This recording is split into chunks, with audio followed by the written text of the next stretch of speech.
My name is Anne Rolim, and I'm a student at Sustainability Management Program. So now that we delved into policy and country-level discussion, it's time to broaden our horizons once more. We mentioned that several of the international strategies and policies are redefining the global supply chains and dynamics. We have been calling this the race to net zero. But this seems to be a different race, one in which there cannot only be one winner. We either win together or we all lose together. At the same time, companies, countries, institutions are regularly competing against each other. Therefore, they often face questions about where should I cooperate more, where should I compete more, how to build trust to cooperate with a competition. Finally, what about Brazil? Where shall we compete or collaborate with the world? How can we help others and get some help in the new green global order? Many topics, and some of our panelists will help us examine that. Please welcome me to the stage, Rich Lester, Global Chairman of the Boston Consulting Group.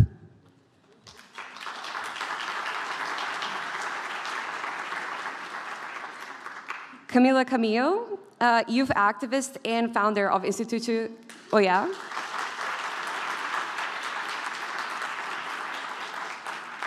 Jack Hurd, Executive Director at the Tropical Forest Alliance. And to moderate, I invite Luciana Ribeiro, founding partner at EB Capital and chairwoman of BCS. Thank you. Hello, everyone. Thank you for being here, and what a pleasure to be with you guys. I want to share with the audience that we have agreed to have a dance here.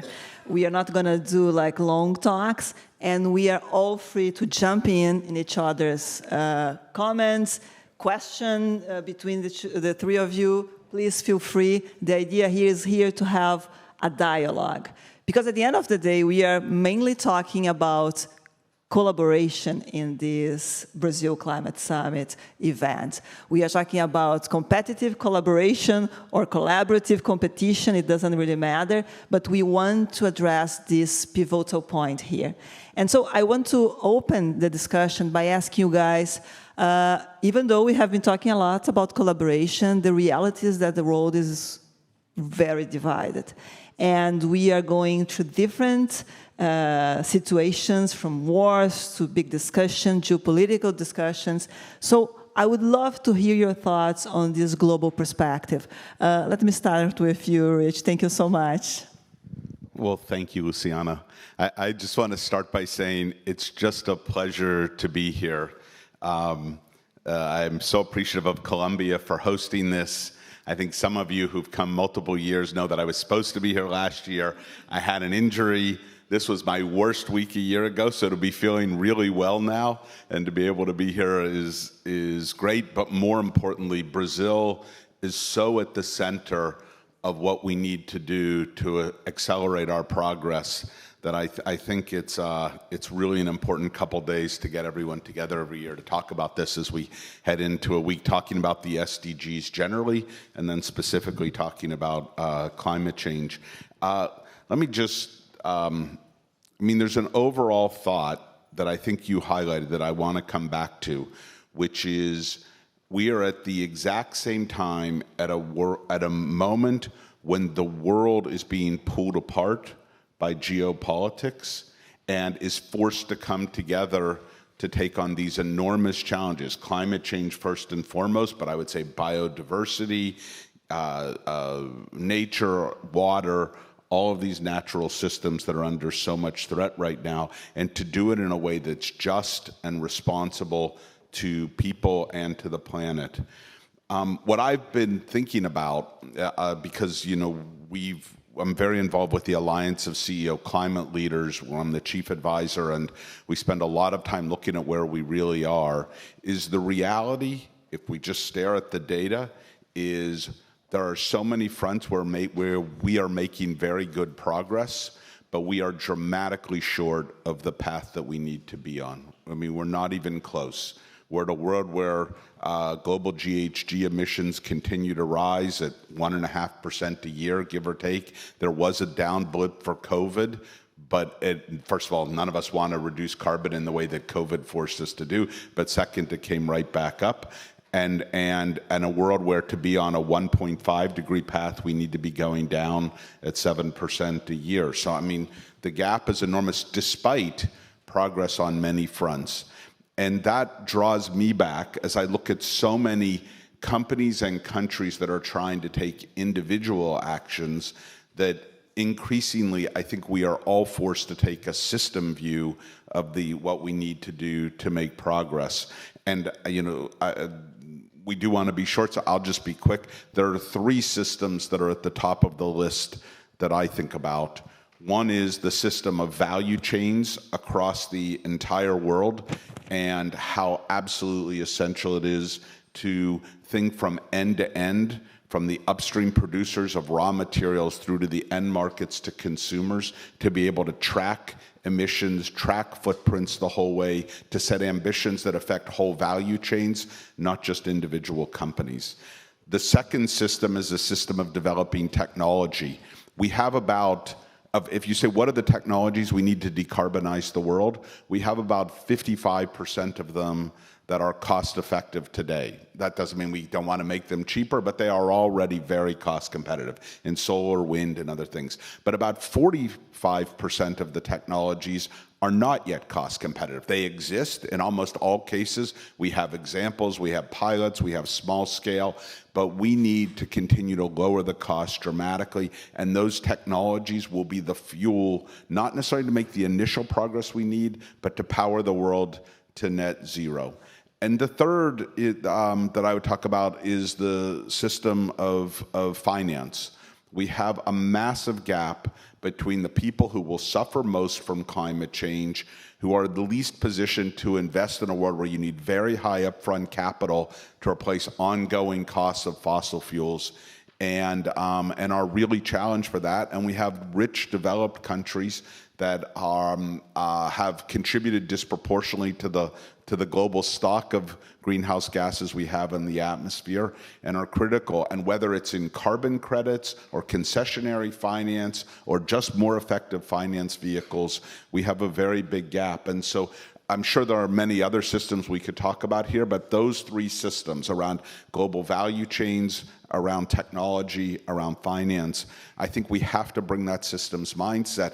And part of the reason I'm really excited to be here with all of you is that I think Brazil can play in all 3 of those, along with, of course, the natural systems and nature, and in both agriculture and in forests and natural systems. It plays a critical role. Thank you so much, Rich. Kamila, you are a star, especially in communication. I'm a fan, and you communicate so well. Tell us a little bit of your view on this global global collaboration slash competition, and how you view and how have you been communicating. You have been doing an amazing job.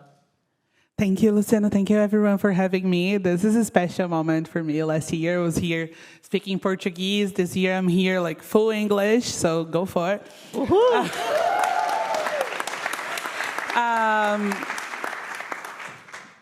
I think companies who has looking for the climate change and understand their roles as like, I'm not just profiting by climate change, but like I'm doing good for the planet because I want my business continue. They have stories to tell. But we also have to listen the stories those are on the ground.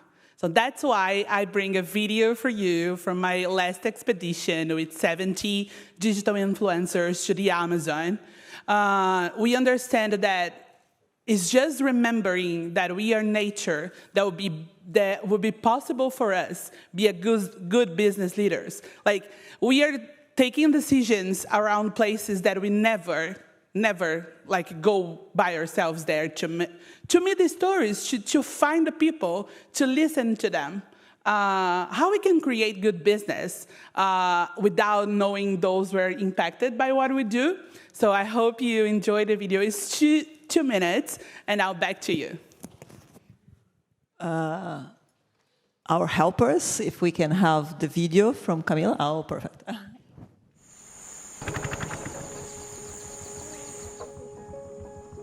I Creators Academy é um convite para retornar à natureza. A gente é natureza. Escutar as vozes da floresta, das pessoas que são guardiãs da floresta.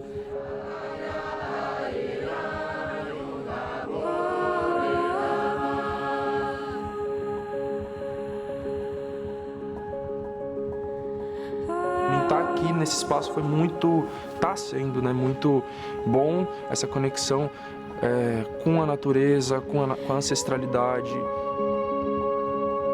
A missão é aproximar os mundos, olhar para o outro, reconhecer o outro na diferença.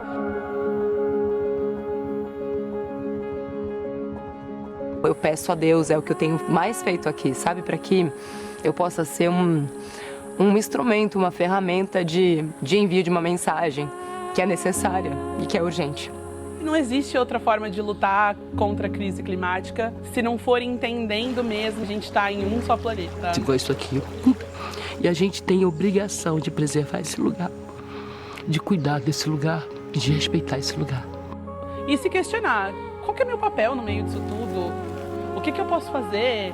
É inserir aos poucos isso na minha vida e automaticamente vai ser inserido nos meus conteúdos. Start muito importante para virar uma chavinha na cabeça das pessoas, não dos seus seguidores que vocês vão começar agora a falar disso e eles vão virar essa chavinha, mas de nós mesmos, sabe? Respirar fundo e reconhecer que, antes de tudo, eu também sou parte do problema, mas que eu também posso ser parte da solução. Essa viagem me fez sair da bolha, ouvir mais e falar menos. Valorizar as raízes. Não há presente nem futuro sem a floresta, mas também sem os povos da floresta.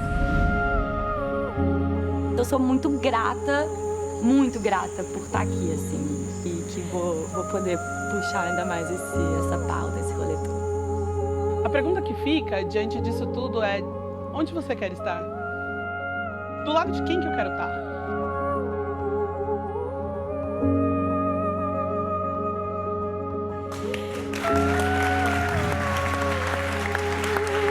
So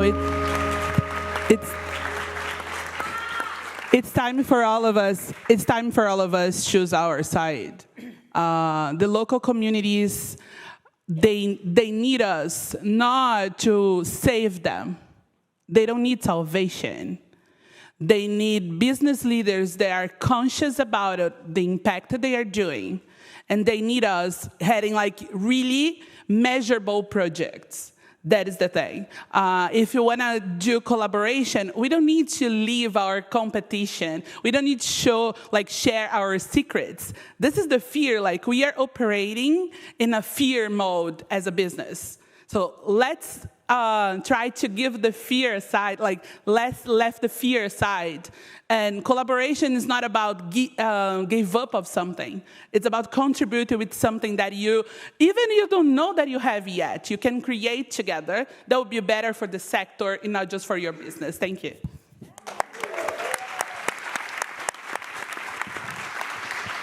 Amazing. Thank you, Camila.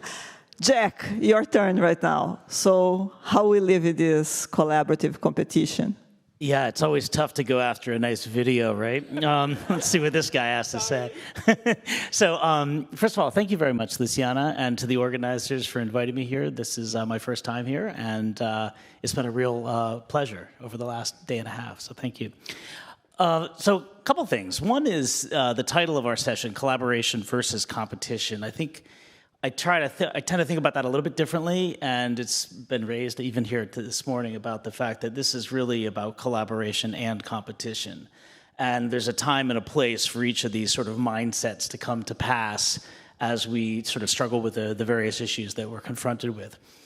I work at the World Economic Forum. I run the Nature program there. The World Economic Forum is all about public-private partnerships and trying to sort of galvanize ideas and creativity to drive change and change against the biggest issues on the earth.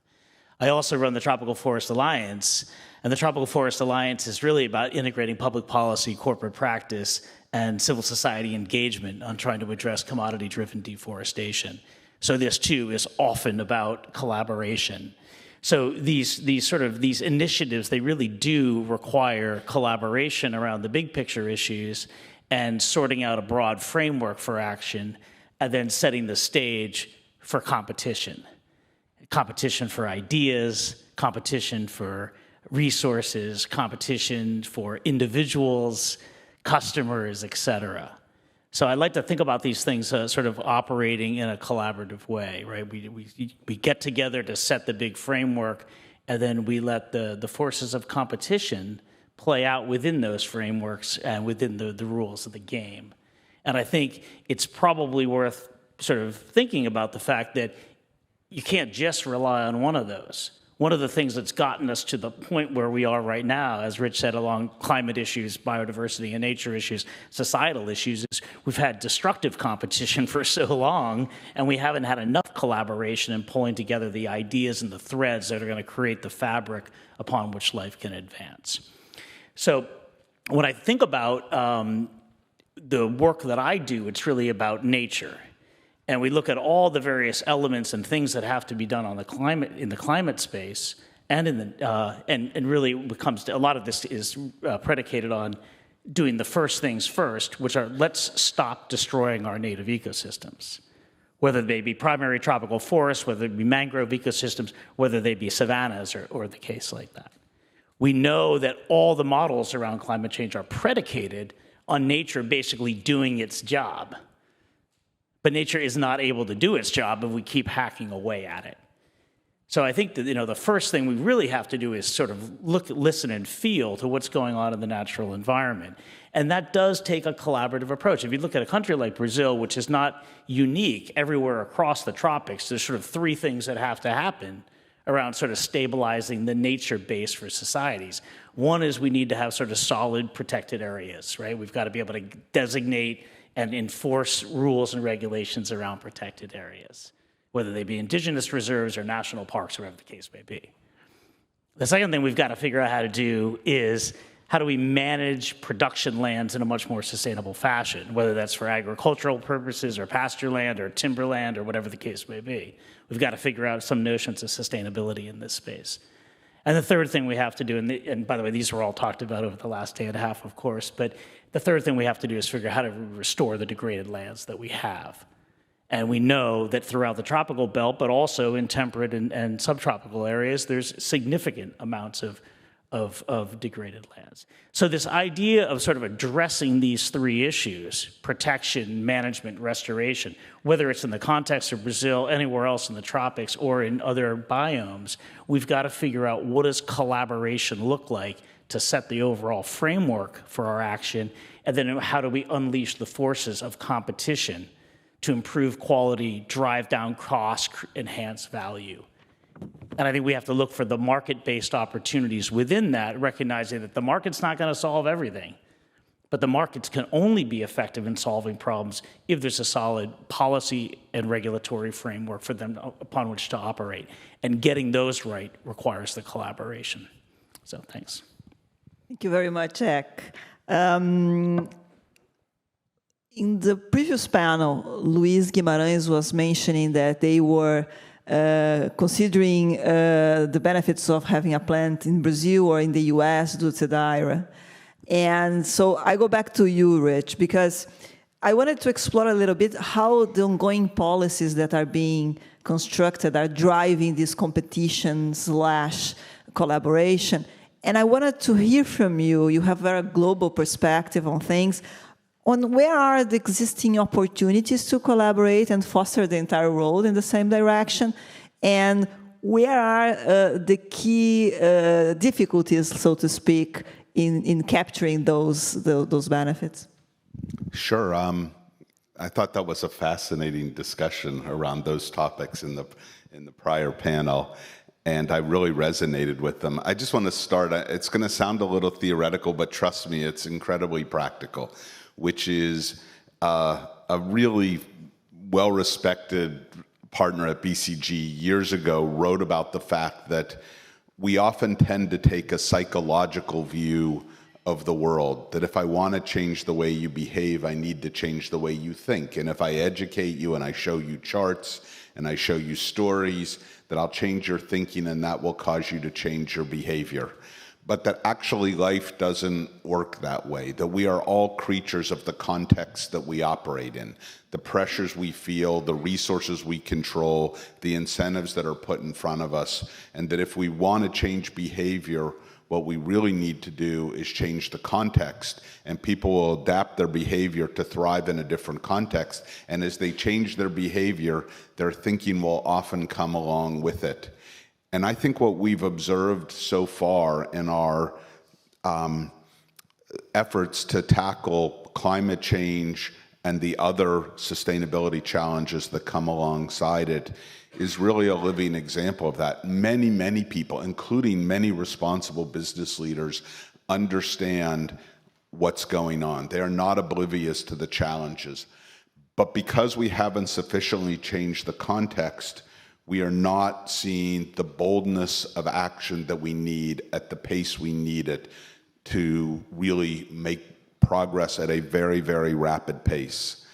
And so I think what we're starting to see is particularly the role of governments stepping up to not just talk about why we should all think differently, but to change the context in front of businesses. And if I go back to the systems that I talked about, there's one system around our value chains. And I think if I could highlight one part of the world, I would highlight what Europe has been doing to try to embed a price on carbon, to try to embed an emissions trading system, to try to have it go through the entire value chain through the carbon border adjustment mechanism. And we see many of our clients in other parts of the world talking to us about how they can change their models in order to be able to continue to serve Europe as a market. It's a business decision. They want to be able to participate, but in order to participate in that business, they need to be able to adapt their systems because the context has changed. If I take the technology system, I think that the US IRA is a perfect example of that. We desperately need new technologies to be scaled, and we need them to come in at lower costs, not just to benefit the US, but when you lower the cost of a technology, you lower that technology cost for the entire world. And the US IRA, which was an uncapped program that was targeted to be $380 billion, but depending on what reports you read, could well turn out to be $800 billion to $1.2 trillion, is really designed to change the economics and the mindset around investing in new technology in a way that should benefit the US and in turn create lower cost technologies that can benefit the world. I think the third vector of systems change that we need is to change financing to do a better job of protecting nature and protecting communities and supporting just transitions, to do a better job of decarbonizing infrastructure that desperately needs to be decarbonized, but particularly in parts of the world where the rising cost of capital and the rising cost of interest rates takes even technologies that should be affordable and makes them increasingly unaffordable. You know, we've been involved in COPs for a number of years, and I have to say I'm excited at this COP that we're going to see a real step change in tackling this finance issue. I think the G20 is stepping up to it. There's some interesting programs. You never know at a COP till you're actually there. The negotiations go on till the very last minute, so I don't think we'll know for sure until we're literally there. But my hope is that that plus continued progress on carbon markets so that we create incentives to flow capital with real credit being given to those that are putting forward financing to help things, whether it's to protect nature, whether it's to shut down a coal plant, whether it's to invest in renewable infrastructure, that we can take on the finance system in a really fundamental way and mobilize trillions of private sector finance as well as more public sector finance from the richest countries in ways that will change behaviors and shift that. And so to me, that's what we need our public policy to do. And if I could just highlight one more element, we've really suffered through a dearth of transparent reporting. You can't tackle what you don't know. And right now, the lack of good and consistent systems to report what are the emissions, what are the impact on other key sustainability systems, whether it's water or biodiversity.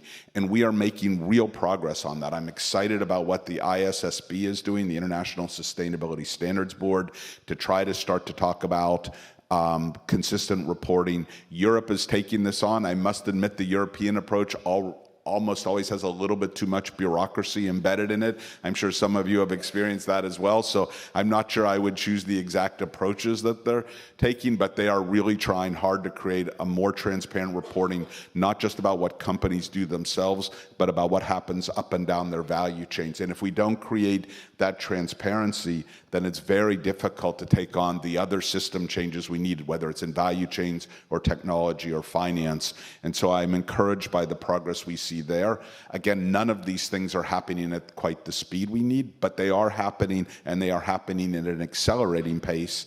And I think that's something to be encouraged. And again, coming back to Brazil's role in the global economy and the kinds of industries you have and what you can do, I think it plays to many of Brazil's strengths, but Brazil can also be a leader in how we accelerate progress on all of those fronts.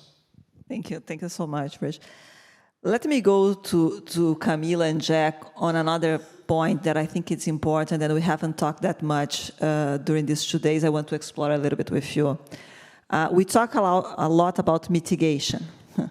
We don't talk, even here in the event, but as a whole, about adaptation. And here, collaboration plays a relevant role. So, love to hear your thoughts on that. Nice. Okay. Talking about adaptation for me is like, we need to go at the empower bottom-up initiatives. I have an example. I was talking with a friend, she's from Rio de Janeiro, and there has a family they call Família Beira Beira, which is a very underprivileged neighbor close to her house. They have like no sanitation, it's everything like smelling bad and everything. And they develop their own system to warning everyone when the rain is coming and will be floating. They pick like a big piece of wood and they mark the levels of the water, and they like go door to door warning the neighbors that there will be like flooding that day. This type of solution is an adaptation solution, but they don't know they are doing adaptation. What they are doing is surviving. How we can, us, and cross-collaboration between public and private sector, invest in like simple adaptation solutions that is feasible for like underprivileged neighbors in the urban areas, or more complex solutions when it comes to coast cities. Like in Brazil, we even don't have like predictive models to understand what will happen for sure with the coast of Brazil. We know some cities will like being erased with the rising sea levels, but we don't know when exactly, we don't know how, we don't have an adaptation plan for that cities. We are creating climate plans, but like warning people, like we need warning systems, like just 10 days from now, 10 days ago, like we got a Morocco thing, then Libya yesterday, and then south of Rio Grande do Sul in Brazil. So a lot of like extreme events are coming, but like we have examples good, like Bangladesh with the warning systems. Should we invest on this type of things, like that is things that is easy to do, is easy to understand, and could be something that add value to those that are working on profit with mitigation. Like when we do adaptation, it's a good effect, like good effect after your work on mitigation. Like I think that both things needs to work together, and I think Jack has a lot of things to say on adaptation as well with the rainforest. Oh, of course, I know. I've been following your work. All right, good. So, a couple of things on this. It's when I think about it, we often, I don't know, in the climate world, we sort of created this construct. We've got mitigation over here and we've got adaptation over here. And it's a little bit of a false dichotomy, right? These two ideas are really twinned when we think about what it means and how it plays out at the local level. Often, sort of ironically, the types of initiatives that one would pursue from an adaptation perspective are being done to react to the fact that there's too much CO2 in the atmosphere or releasing too much CO2 in the atmosphere. And those things that will help adapt are also the same things that will reduce the amount of CO2 going into the atmosphere. So adaptation is a really good thing to focus on. And, we talked about certain practices yesterday, no-till agriculture. We talked about cattle, crop, forest interfaces. We've talked about the planting of or the restoration of riparian areas around cropland or pasture land. These are adaptation strategies in the rural area, and they're also really good from a reducing CO2 emissions perspective. So these ideas are really twinned in a way that I think is useful and constructive. A second thought on this is that a lot of sort of extremely vulnerable but maybe low emission countries have always looked at adaptation as being just a central component of their socioeconomic development strategy. If you look at small island developing states, they're sort of thinking about, okay, yeah, right, here comes the sea. We know it's coming in. Our mangroves are going away. We know mangroves have a really important role to play in terms of coastal defense, but they're also areas of juvenile fish rearing, and they provide a source of wood for charcoal production and things like that. So they've been thinking about, okay, well, how do we ensure we are able to adapt to rising sea levels and build a socioeconomic development strategy for our island state that preserves mangroves as an important part of the future? And I think as we think in all sorts of countries around adaptation, there's this collaboration competition dynamic that will also play out. When we think about it on the finance side, as Rich was mentioning, we've got lots of different types of pools of cash that have to come in to underwrite the transition we're going through. Now, whether that's private capital or public expenditure or reworking the subsidy regime that exists in every country, or the carbon markets, or philanthropic donations, or overseas development assistance, right? Some notion of collaboration has to go in to structure that capital in a way that it's going to have the most the most beneficial impact.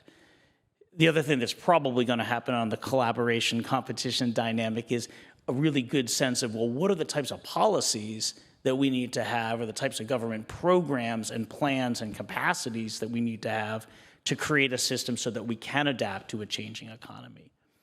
And so I think as we think about things going forward, the adaptation mitigation dynamic is one that's sort of locked in. It's hard to get away from that in official circles and such. But I think if we can think about this as being sort of the two sides of the same coin, and the types of things that are going to benefit one are going to benefit the other, it's going to be really useful for us.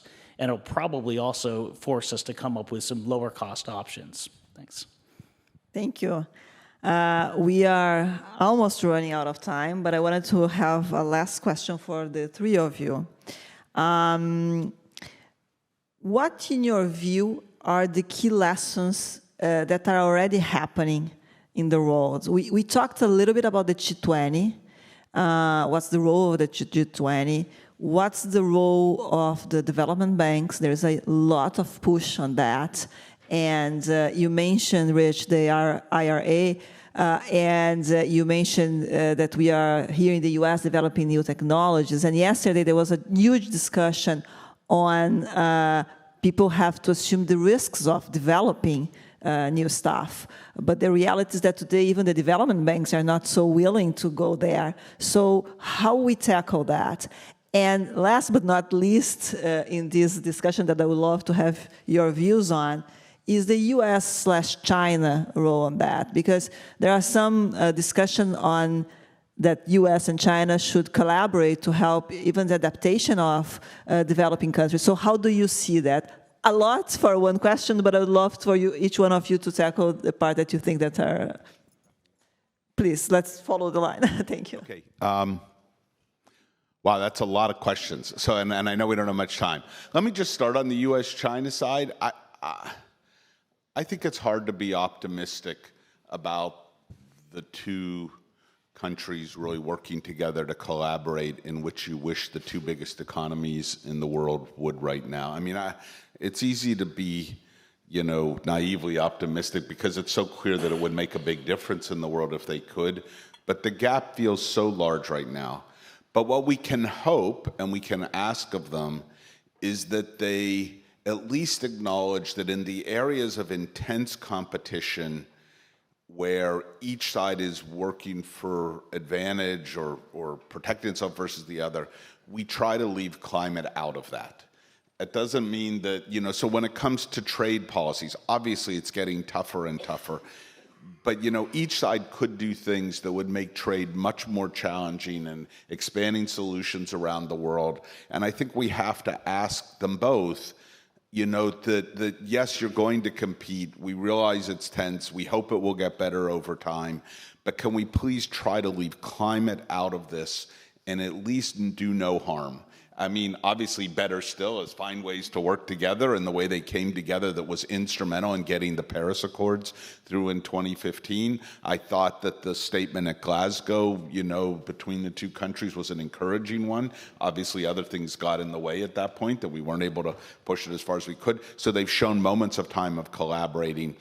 That may be a bridge too far, but please, please, on trade and on some other topics, let's try to let climate be focused first on what we need to do for the planet and all of the countries of the world, and keep that competition down. That's my sense. And then the other thing I would say is, there are, among the most difficult challenges is the energy transition that we need to undertake globally. We just published, I'd really encourage you to read it, just a week and a half ago, a blueprint for the energy transition that really represented the thinking from all across BCG, and it was very clear that to go at the pace we need policies to be different, we need energy producers to act differently, we need energy consumers to act different, we need multiple stakeholders to take this on, not necessarily together, not in some kumbaya moment where everybody holds hands, but each is sort of working ambitiously on the parts of the agenda that they can touch. And it's such a broad agenda, whether it's around permitting,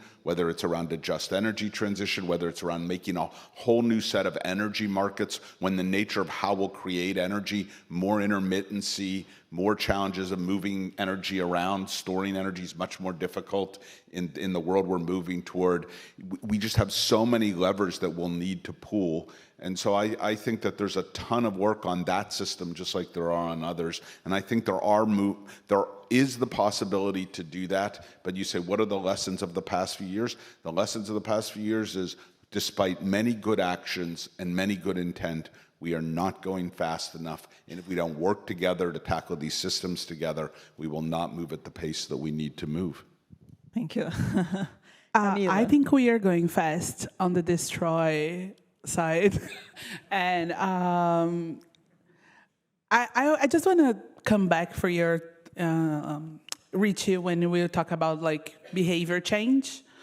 I've been searching how help people, how use communication to help people change behavior, because we don't have any impact model that shows behavior change at the societal level in less than 10 years.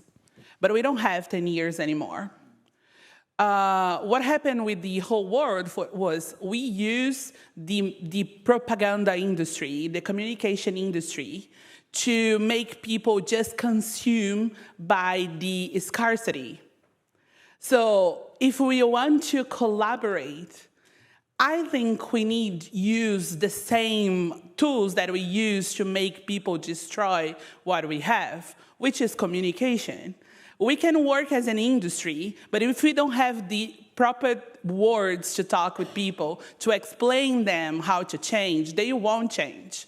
When you talk about climate change, we are creating more crisis and more fear, because we just talk about the panic, the worst case scenarios. Like if you are like me, the 10 scenarios in your head is like everyone is dead, right? like, this is my eco-anxiety. This is my climate anxiety every day.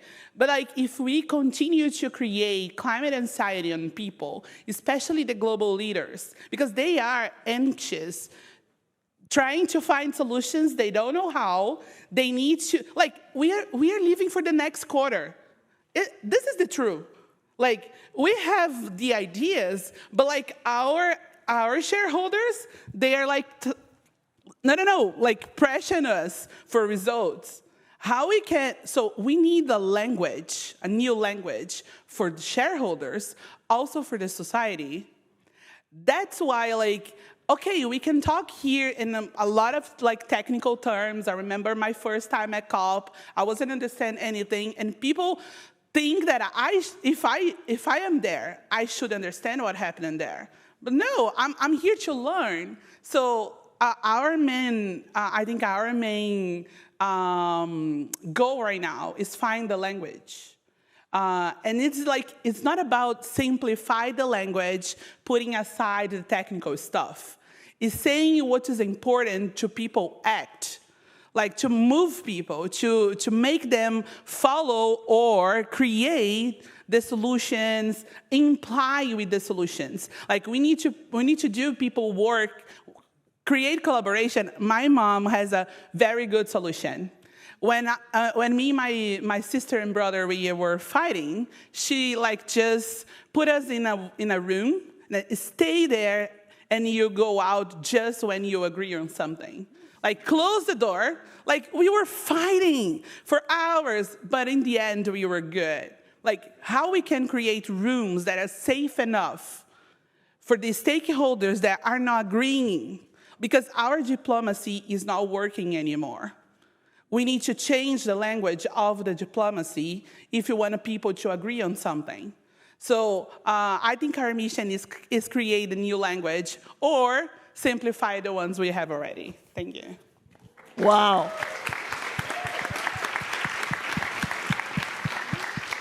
Kamila, you rock. Thank you so much.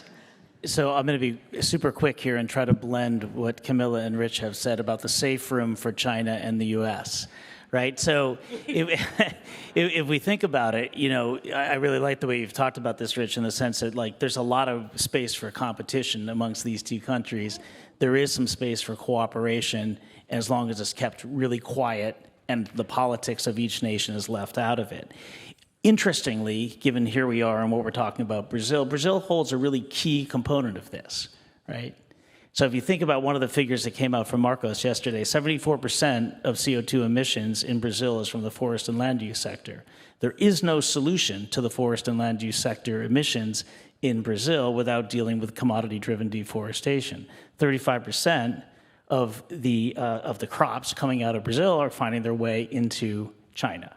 So China has an extremely important role to play here in helping to address the deforestation issue and the land conversion issue in Brazil. That's something of interest to the United States. It's something of interest to China, because China can't meet its own targets on net zero unless it figures out how to deal with Scope 3 emissions from its agricultural sector and its food and industries. So there's something to work on there.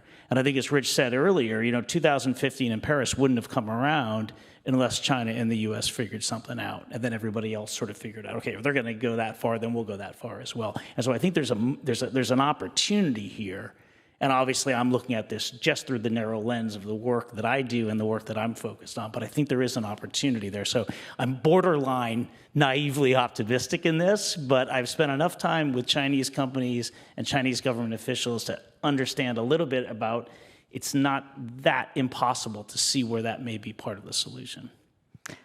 Rich, Jack, Kamila, thank you so much. We could spend the whole day here talking, and let's think about how to collaborate. Thank you so much, guys.